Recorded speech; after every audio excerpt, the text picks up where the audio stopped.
Halo dan selamat datang. Kali ini kita punya cerita yang bakal bikin Anda mikir dua kali soal sisi lain internet. Iya nih, Kita akan kupas tuntas kisah nyata seorang V yang perjalanannya dari remaja biasa jadi pemain besar di pasar gelap online atau darknet. Ini benar-benar luar biasa sih ceritanya. betul. Sumber kita kali ini dari kutipan transkrip video YouTube Darknet Diaries App 81, The Vendor. Nah, yang mau kita gali bareng di sini bukan cuma soal, kriminalitasnya aja kan? Bukan, lebih ke bagaimana ini bisa terjadi gitu loh.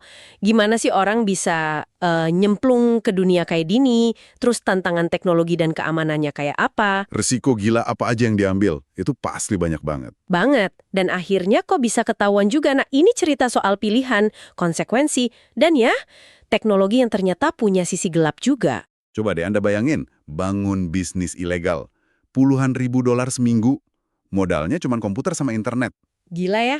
Pakai enkripsi super canggih. Sistem operasi khusus biar nggak kelacak.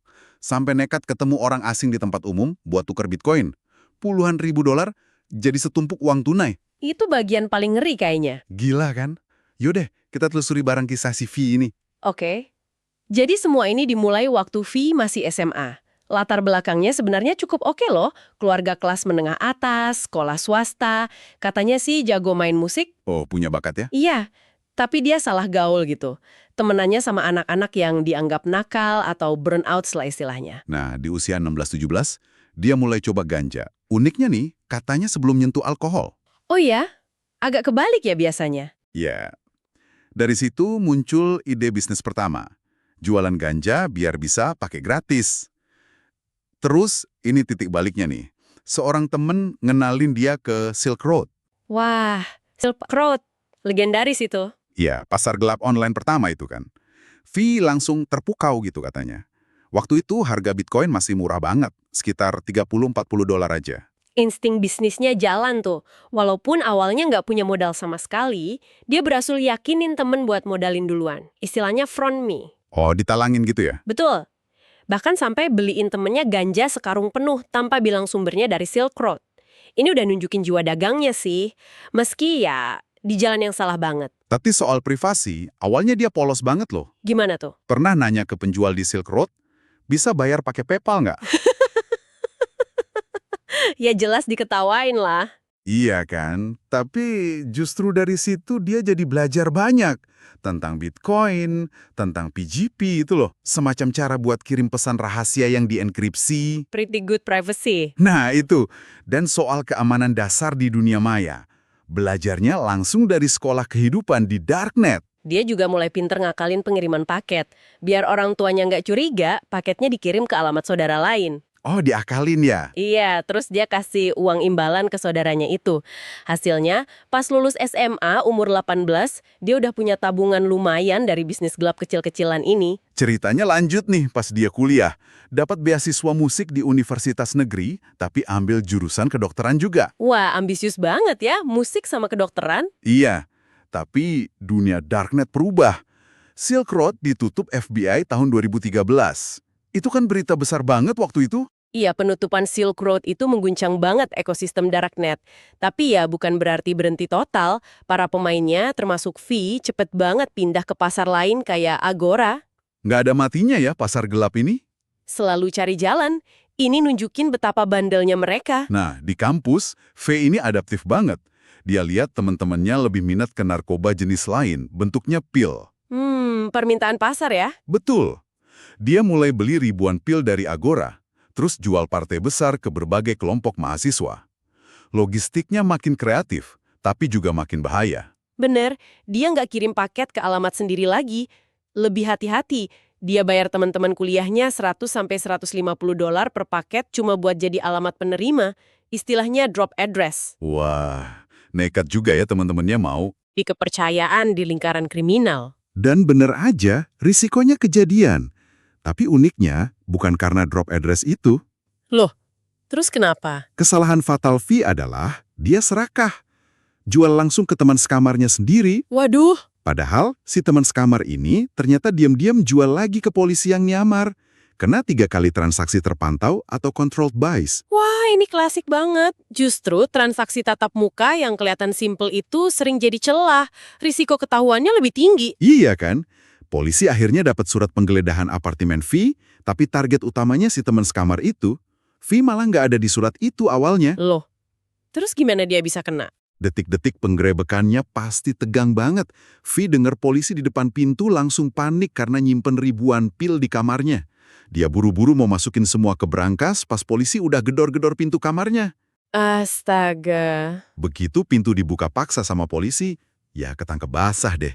Semua pilnya kelihatan. Di sumbernya digambarin perasaan V waktu itu kayak mimpi buruk paling parah jadi kenyataan. Wah, kebayang sih. Dia ditangkep, kena tuduhan kejahatan serius, kepemilikan narkoba dengan niat menjual. Untungnya bisa bebas dengan jaminan. Tapi ya, kampus langsung bertindak. Dia diskor setahun. Cuma diskors, nggak di DO. Enggak. Lucunya, V malah nganggep itu kabar baik karena nggak sampai dikeluarin. Aneh juga ya cara mikirnya. Udah kebal mungkin ya. Mungkin. Oke, jadi sekarang posisinya sulit banget. Umur 21, diskors kuliah, punya catatan kriminal felony, nggak mau kerja gaji kecil, tapi butuh duit. Nah, disinilah dia bikin keputusan besar. Apa tuh? Balik lagi ke Darknet. Tapi kali ini bukan sebagai pembeli, tapi penjual. Jadi vendor. Ini ironis banget kan? Motivasi utamanya justru karena dia merasa jualan anonim di Darknet itu lebih aman dibanding transaksi tatap muka yang bikin dia ketangkep sebelumnya. Jadi penangkapan itu malah mendorong dia ke arah sana ya? Iya, logikanya dia cuma perlu interaksi langsung sama satu pemasok utama yang dia percaya. Jadi ya, penangkapan sebelumnya malah bikin dia nyari metode yang dianggapnya lebih canggih dan aman. Ditambah lagi, kasus yang pertama itu jalannya lama banget di pengadilan. Ketunda sampai 2 tahun lebih. Wah, lama juga ya. Iya, ini ngasih dia semacam jendela waktu buat bangun bisnis vendornya ini sebelum ada vonis. Dia manfaatin celah sistem peradilan bisa dibilang gitu. Cerdik tapi nekat. Langkah pertamanya sebagai vendor gimana? Cari supplier dulu. Dia kontak teman lama dari SMA yang ternyata udah jadi bandar kokain besar. Kebetulan banget ya. Iya, kualitas barangnya bagus katanya. Dan pasarnya lagi kosong karena pemain besar lain baru ketangkep atau pensiun. Jadi timingnya pas banget. Oke, terus? Dia berhasil yakinin supplier ini, terus ngajak teman lain yang juga lagi butuh uang, kita sebut aja Paul. Mereka butuh markas yang aman kan buat operasi? Pasti dong. Suppliernya ngatur sewa apartemen di kota lain, dekat lokasi si supplier, tapi pakai nama orang lain yang dibayar. Tujuannya, biar apartemen itu nggak bisa nyambung ke V atau Paul, kalaupun suatu saat digerebek. Nah, di sini kelihatan banget level keamanan operasional atau OPSEC dia udah naik kelas dibanding waktu awal jadi pembeli. Udah mikir jauh. Jauh banget. Dia riset pasar dulu. Milih Alphabet sebagai platform utama. Waktu itu Alphabet lagi naik daun kan, setelah Silk Road tutup. Iya, jadi salah satu pasar terbesar. Terus, gimana dia ngelola keuangannya? Bitcoin kan? Betul. Cara dia ngelola Bitcoin juga makin canggih. Nggak lagi nyimpen di exchange online yang rawan diretas atau dibekukan. Terus gimana? Dia pakai cold wallet. Dompet Bitcoin yang disimpan offline, nggak nyambung internet. Dan hardware wallet, semacam USB khusus gitu, kayak Ledger atau Trezor. Oh, yang kayak flash disk itu ya? Iya. Yang paling gila, dia ngapalin seed phrase-nya. Itu loh, serangkaian kata kunci rahasia buat balikin akses ke Bitcoin kalau perangkatnya rusak atau hilang. Dihafal. Itu kan panjang banget biasanya, 12 atau 24 kata acak. Semua dihafal di luar kepala. Nggak ada catatan digital sama sekali. Terus buat online-nya gimana? Nggak mungkin pakai Windows biasa kan? Jelas nggak? Buat online, dia pakai sistem operasi khusus namanya Tails yang dijalankan dari USB. Tails ini unik karena semua aktivitas cuma berjalan di memori sementara, RAM, dan bakal hilang total pas komputernya dimatikan. Jadi kayak komputer amnesia gitu. Wah, itu sih emang standar emas buat anonimitas ya. Koneksi internetnya juga nggak pakai nama sendiri dong pastinya. Gimana caranya? Dia dapat router dari seseorang dari Comcast gitu katanya, yang terdaftar atas nama orang lain. Jadi nggak bisa dilacak ke dia. Canggih. Terus dia pakai VPN nggak? Nah, ini uniknya, dia nggak pakai VPN. Alasannya, dia ngerasa nggak terlalu nambah keamanan, tapi malah bikin koneksi lambat. Ini pilihan teknis yang agak kontroversial sih, tapi nunjukin dia mikirin banget tiap detail sampai ke situ. Menarik juga alasannya. Dan pastinya PGP tadi ya, itu kunci banget. Iya, itu dipakai buat enkripsi semua pesan di Alphabet. Proses masuk ke akunnya aja udah ribet banget. Masukin username password, terus ada tantangan dari Alphabet yang harus dia dekripsi pakai kunci PGP rahasia dia. Dan kunci PGP itu, Harus dibuat ulang tiap kali nyalain Tails, pakai passphrase PGP yang juga dihafal. astaga, ini sih udah tingkat dewa OPSEC-nya. Beneran, udah kayak aden rahasia aja. Nah, setelah semua siap, infrastruktur udah oke, baru deh dia mulai jualan. Daftar jadi vendor di Alphabet, bayar biaya pendaftaran kan biasanya. Iya, $500 pakai Bitcoin. Langsung ketemu sistem escrow. Jadi Alphabet nahan uang pembeli sampai barangnya dikonfirmasi diterima sama pembeli. Fee sebel banget sama sistem ini. Wajar sih, escrow itu bikin arus kas jadi lambat, belum lagi risiko kalau pasarnya tiba-tiba tutup bawa kabur uang, itu namanya exit scam. Atau kalau ada sengketa sama pembeli, repot lah pokoknya. Makanya, target utama fee adalah dapetin status Finalized Early atau FI. Kalau udah dapat FI, pembayaran dari pembeli langsung masuk ke dia, nggak ditahan dulu sama Alphabet. Ini krusial banget buat kelancaran bisnis skala besar. Tapi kan butuh modal awal lagi ya, buat beli barang dagangan sama bayar biaya daftar itu. Gimana caranya? Dia balik lagi ke local bitcoins, situs buat jual beli bitcoin antar perorangan itu. Kali ini, dia cari penjual bitcoin, terus dia setor tunai langsung ke rekening bank si penjual. Oh, setor tunai ya? Biar nggak kelacak identitasnya. Betul, setor tunai kan sering nggak perlu nunjukin KTP kalau di bawah jumlah tertentu. Jadi ini cara dia beli bitcoin tanpa lewat jalur resmi yang ngelacak identitas. Anonim. Oke, Bitcoin udah ada, tapi jadi vendor baru tanpa reputasi itu kan susah banget. Siapa yang mau percaya? Nah, disinilah taktik marketing Fame mulai kelihatan cerdik. Dia nggak diem aja nunggu pembeli. Dia aktif di forum-forum darknet tempat para penggemar atau pengguna narkoba diskusi soal kualitas barang. Terus apa yang dia lakuin di forum itu? Taktiknya, dia nawarin sampel kokain gratis ke anggota forum yang udah punya nama atau reputasi bagus. Syaratnya gampang, mereka harus kasih ulasan jujur tentang produknya di forum itu. Wah, strategi influencer marketing ala darknet ya? Bisa dibilang gitu. Dia kirim banyak sampel gratis, pelan-pelan, ulasan positif mulai bermunculan. Dari forum itu, menyebar ke tempat lain kayak subreddit Darknet Market, waktu itu masih ada. Dan berhasil dong pastinya. Banget. Penjualan pertama masuk sekitar 2 minggu setelah dia buka toko. Pertumbuhannya cepet banget, dari satu pesanan jadi beberapa, terus puluhan per hari cuma dalam 1-2 bulan aja. Ini bukti kekuatan social proof alias testimoni, bahkan di dunia anonim kayak Darknet. Gila, cepet juga ya naiknya. Rutinitas hariannya jadi gimana tuh pas udah mulai rame? Sibuk banget pastinya. Bangun pagi, terus mulai ritual login super ribet ke Alphabet, cek orderan baru, cetak label pengiriman, ambil stok kokain dari suppliernya, bungkus paket dengan hati-hati banget, terus kirim deh. Bungkus paketnya gimana tuh? Kan harus lolos pemeriksaan ya? Teknik bungkusnya juga nggak main-main, profesional banget. Pakai double vacuum seal, jadi di vakum 2 lapis, biar kedap udara dan bau. Terus dilapisi mylar, semacam plastik foil metalik itu yang dipercaya bisa nahan bau dari anjing pelacak. Baru lapisan luar buat kamuflase, kayak dokumen biasa atau barang lain. Alamat pengirimnya gimana? Selalu palsu. Nggak pernah pakai alamat asli. First sendiri sebenarnya agak ragu Mylar ini beneran efektif atau nggak ngelabuin anjing pelacak. Tapi dia ikutin standar pasar aja biar pembeli percaya. Katanya sih selama dioperasi nggak ada paket dia yang pernah ketahuan atau disita. Hebat juga ya. Nah, sebelum dapat status FE tadi, masalah escrow ini gimana ngatasinnya? Pasti bikin pusing kan nunggu duit cair? Di Alphabet sampai batas otomatis cair. Biasanya bisa sampai 2 minggu. Kebayangkan modalnya ketahan. Makanya, pas akhirnya dia dapat status FE, fee lega banget. Thank God, gitu katanya. Arus kas langsung lancar, bisnisnya bisa digedein lagi volumenya. Oke, orderan lancar, FE dapat. Tantangan berikutnya yang nggak kalah pelik pasti muncul. Gimana cara ubah tumpukan Bitcoin hasil jualan jadi uang tunai? Kan supplier kokainnya minta dibayar cash. Nah, ini dia masalah besar lainnya. Awalnya, dia pakai cara kebalikan pas beli Bitcoin dulu. Dia jual Bitcoin di local Bitcoins. Jual Bitcoin ke orang lain. Iya, dia tawarin opsi pembayaran cash in mail.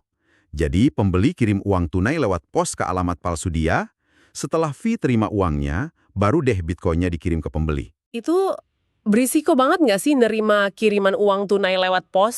Banget. Dia sengaja pasang harga jual Bitcoin sedikit di bawah pasar, biar cepat laku, dan uang tunainya cepat muter. Tapi metode kirim uang tunai lewat pos ini bikin dia parno berat. Iyalah, ngeri. Terlalu banyak orang terlibat, harus kasih alamat, meski palsu kan, tetap aja. Risikonya tinggi banget kalau paketnya dicegat atau ada yang lapor.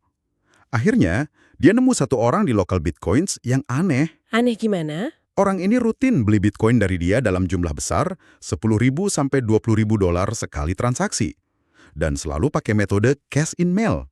Nah, V sadar alamat pengirim uang tunai dari orang ini kok deket banget sama lokasinya dia tinggal. Wah, kebetulan. Atau V jadi curiga sekaligus penasaran. Dia nekat ngajak ketemuan langsung buat transaksi. langsung aja ketemuan? Gila, diterima nggak? Awalnya ditolak mentah-mentah.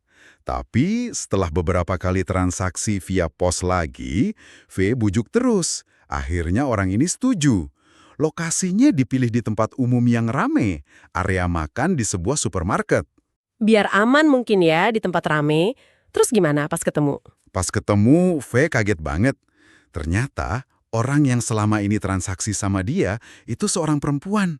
Umurnya kira-kira 30-an, penampilannya keren, rapi, mapan gitu. Bawa mobil Mercedes pula. Sama sekali nggak kayak bayangan orang yang nyemplung di dunia gelap Bitcoin. Wah, nggak nyangka ya. Terus transaksinya gimana di tempat umum gitu? Ini bagian paling ngeri sih. Mereka ketemu, V transfer Bitcoin senilai 30.000 dolar saat itu juga ke akun si perempuan. Terus si perempuan langsung kasih tas isi uang tunai 30.000 dolar. Astaga, di tempat umum gitu. Nggak ngitung dulu? Nggak mungkin ngitung duit 30.000 dolar cash di food court supermarket.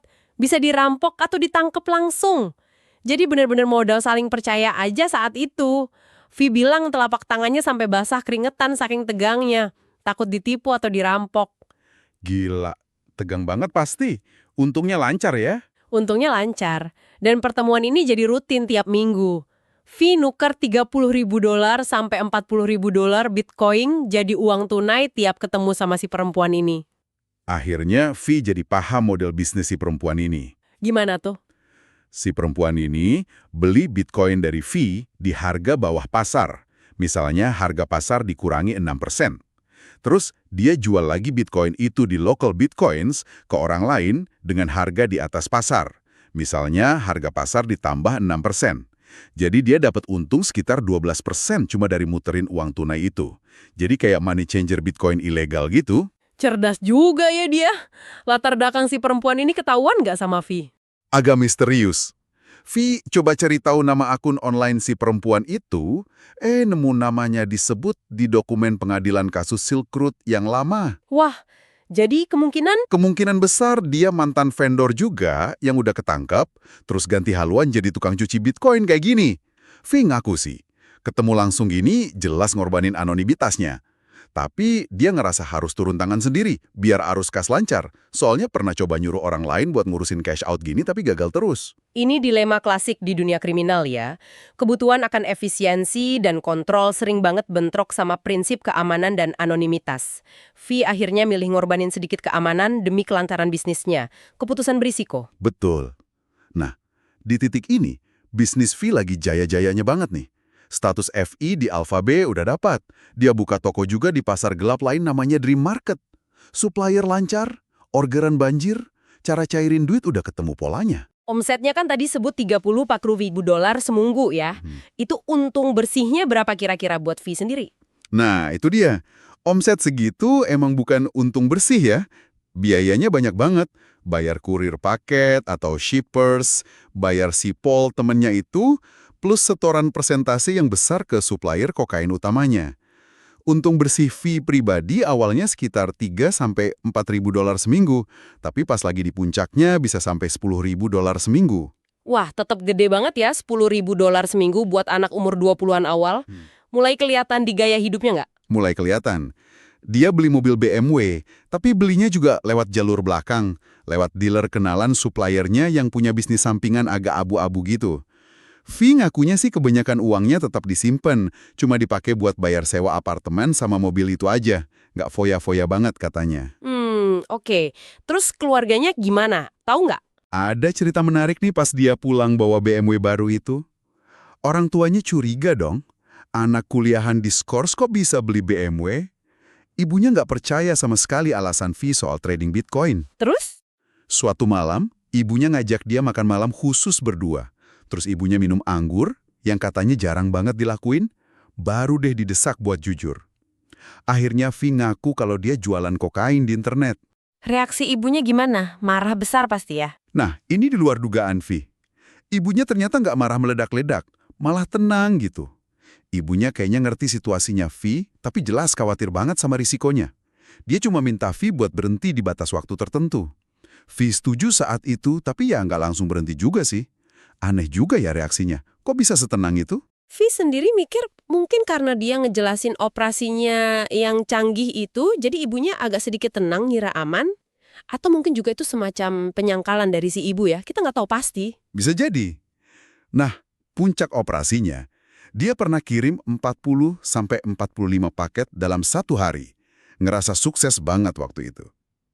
Selain kokain berbagai ukuran, dia juga sempat jual heroin sebentar. Dan bahkan mulai melakukan penjualan langsung di luar darknet lagi. Loh, kok balik lagi jualan langsung? Bukannya itu lebih berisiko? Iya, tapi mungkin karena permintaan atau kesempatan aja. Tapi nggak lama, akhirnya dia mutusin buat berhenti total dari bisnis ini. Kenapa berhenti pas lagi di puncak gitu? Ada beberapa faktor sih. Pertama, udah capek banget fisik dan mental. Istilahnya burnout. Bukan cuma V, tapi tim kurirnya juga udah pada capek. Kedua, tingkat paranoia udah tinggi banget. Hidup nggak tenang. Iyalah, pasti stres berat. Terus harga kokain juga lagi nggak stabil, naik turun nggak jelas. Temannya si Pau juga udah cabut duluan. Dan terakhir, dia ngerasa bisnis ini udah nggak seru atau menantang lagi. Malah jadi beban stres doang. Udah nggak ada thrill lagi mungkin ya. Supplier utamanya gimana reaksinya? Dia berhenti. Agak kecewa pastinya, kan sumber barang bagus hilang. Tapi ya udah, suppliernya ngehormatin keputusan V. Proses berhentinya juga rapi berarti ya? Iya, dia lakuin secara teratur, turunin semua listing jualan, kirim semua orderan terakhir yang masuk, tutup akun vendornya, terus cairin semua sisa Bitcoin yang dia punya. Dia sempat tinggal di apartemen sewaan sendirian sebentar, terus akhirnya balik lagi ke rumah orang tuanya. Salah satu alasan utama dia berhenti juga kan karena sidang kasus pertamanya yang di kampus itu makin dekat ya? Betul. Dia sadar banget potensi masuk penjara dari kasus itu udah di depan mata. Nah, tapi ironisnya nih, sebelum vonis kasus pertama itu keluar, dia ketangkap lagi.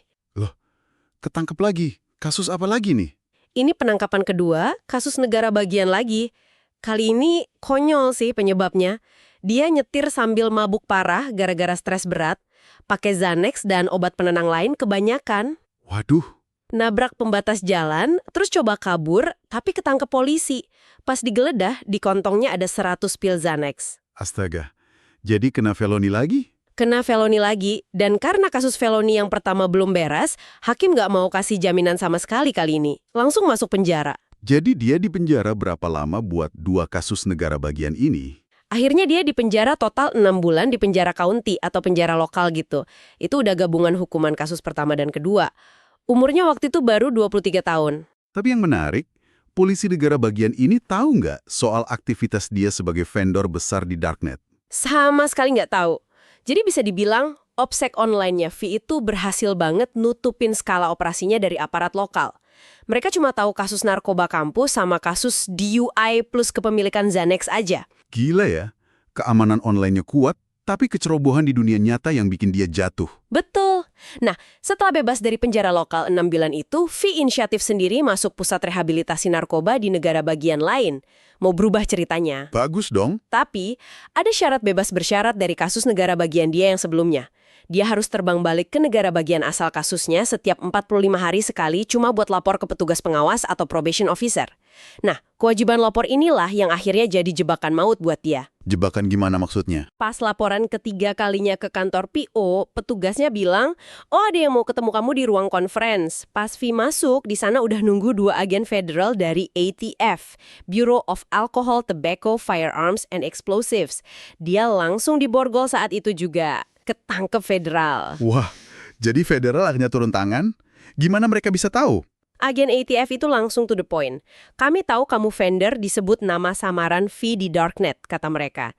Sambil nunjukin bukti print out halaman jualannya V di Alpha B, lengkap ada kokain dan heroinnya. Semua kebongkar dong. Iya. Mereka juga ngasih tahu V kalau supplier utama kokainnya itu udah ketangkep beberapa bulan sebelumnya. Dan yang paling parah, ada video yang memberatkan V di HP si supplier itu. Jadi, ketahuan gara-gara suppliernya nyanyi. V langsung ngeh saat itu juga. Pasti supplier utamanya yang ngasih info ke federal. Dia jadi inget supplier ini pernah nelpon dia pas lagi buron. Jadi si supplier ini ketangkep federal, terus setuju kerjasama, tapi sempat kabur bentar buat ngasih peringatan samar-samar gitu ke V. Ternyata itu kode. Terus gimana nasib Faye di tangan federal?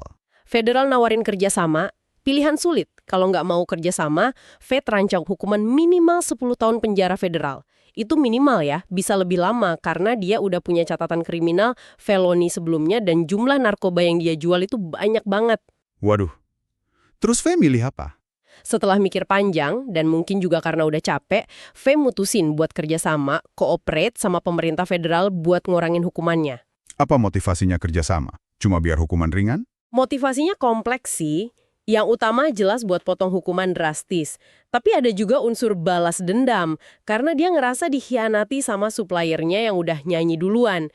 Tapi V juga jujur ngaku, kemungkinan besar naluri bertahan hidup, self-preservation, bakal tetap bikin dia milih kerjasama, biarpun suppliernya nggak ngelakuin itu duluan. Ini realita pahit di sistem hukum kayak gitu. Proses kerjasama sama federal tuh gimana? Apa aja yang harus dia lakuin? Intens banget. Ada sesi interogasi mendalam namanya Proffer Sessions, di mana dia harus ceritain semua yang dia tahu, terus disuruh ngenalin foto orang-orang di jaringan suppliernya. Dan yang paling menegangkan, dia disuruh melakukan pembelian terkontrol lagi. Dia disuruh jadi informan buat nangkap orang lain? Betul. V dipasangin alat sadap sama federal, mikrofon tersembunyi bentuknya kayak kartu kredit, disimpan di dompet, terus disuruh beli ganja dari salah satu target mereka yang kebetulan salah satu mantan kurir paketnya V dulu. Semua percakapan direkam sama federal. Rasanya kayak di film aneh gitu kata V. Gila sih. Berapa lama proses kerjasama ini? Jalan sekitar 8 bulan. Selama periode itu, gelang monitor di kakinya dari kasus negara bagian yang lama malah dilepas sama federal biar dia bisa lebih leluasa beroperasi buat mereka. Ironis banget kan? Iya, ironis. Terus gimana dia menyikapi label cepu atau snitch? Dia nerima kalau tindakannya ini ya emang nyanyi atau snitching, tapi argumennya orang luar nggak berhak ngejudge kecuali mereka pernah ada di posisi yang sama, ngadepin ancaman penjara belasan atau puluhan tahun. Buat dia, itu tindakan yang perlu dilakuin buat selamat, buat bertahan hidup. Hasil kerjasamanya gimana akhirnya? Hukumannya jadi berapa? Kerjasamanya dianggap berhasil sama federal. Hukumannya dipotong jauh banget dari ancaman minimal 10 tahun tadi. Dia dapat split sentence, istilahnya. Itu gimana? Jadi hukumannya dibagi. 6 bulan penjara federal, terus dilanjutin 12 bulan tahanan rumah, house arrest, pakai gelang monitor lagi, plus setelah itu masih ada 4 tahun bebas bersyarat tapi diawasi ketat, supervised release. Dendanya juga kecil banget, cuma $100. Wah, jauh banget ya dari 10 tahun. Jauh banget. Dan banyak catatan sidangnya itu disegel atau dirahasiakan. Itu biasanya tanda kuat kalau terdakwa emang kerja sama-sama pemerintah. Jadi dia masuk penjara lagi ya, untuk ketiga kalinya. Tapi kali ini penjara federal. Iya, dia jalanin 6 bulan di penjara federal. Ini pengalaman penjara kedua kalinya buat dia. Katanya sih pengalaman di sana ngajarin dia buat selalu waspada, jaga diri sendiri, dan gak gampang percaya sama siapapun. Tapi, dia juga ngerasa hukuman singkat 6 bulan itu nggak cukup buat benar-benar ngubah dia secara permanen. Setelah bebas dari penjara federal, langsung tahanan rumah setahun. Betul. Setahun penuh pakai gelang monitor di kaki, jam keluarnya dibatasi banget, cuma boleh buat ke gym, sekolah kalau dia lanjut, atau ke dokter. Ada cerita lucu tapi ironis lagi. Apa tuh? Dia dibebasin dari kewajiban pakai gelang monitor itu lebih cepat dari jadwal gara-gara pandemi COVID-19 mulai merebak. Tapi ya percuma juga, dia tetap nggak bisa kemana-mana karena lockdown total di mana-mana waktu itu. Apes banget ya. Tapi masa percobaannya yang 4 tahun itu masih jalan kan? Itu masih harus dia jalanin beberapa tahun ke depan setelah tahanan rumah selesai. Jadi meskipun bagian terberat penjara, tahanan rumah udah lewat, dia belum sepenuhnya bebas, masih diawasi ketat. Terus gimana refleksinya Vi setelah semua ini? Ada penyesalan? Dia ngaku sepenuhnya salah dan sadar banget dampak buruk perbuatannya ke banyak orang. Dia nyesel banget udah jualan narkoba, terutama heroin yang sempat dia jual sebentar itu. Dia bilang sering kepikiran jangan-jangan ada orang yang overdosis dan meninggal gara-gara produk yang dia jual. Beban mentalnya berat ya pasti ya. Berat banget. Tapi dia merasa udah jalanin konsekuensi hukumnya dan sekarang dia berusaha buat lanjut hidup, kerja, dan ya coba perbaiki kerusakan yang udah dia sebabkan semampunya. Gila ya kalau kita rangkum lagi, perjalanan V ini bener-bener roller coaster banget. Dari remaja iseng coba-coba jadi bandar kampus, terus evolusi jadi pemain darknet yang super canggih teknologinya, sampai akhirnya ketangkep 3 kali dengan cara yang beda-beda, dan malah berakhir jadi informan federal.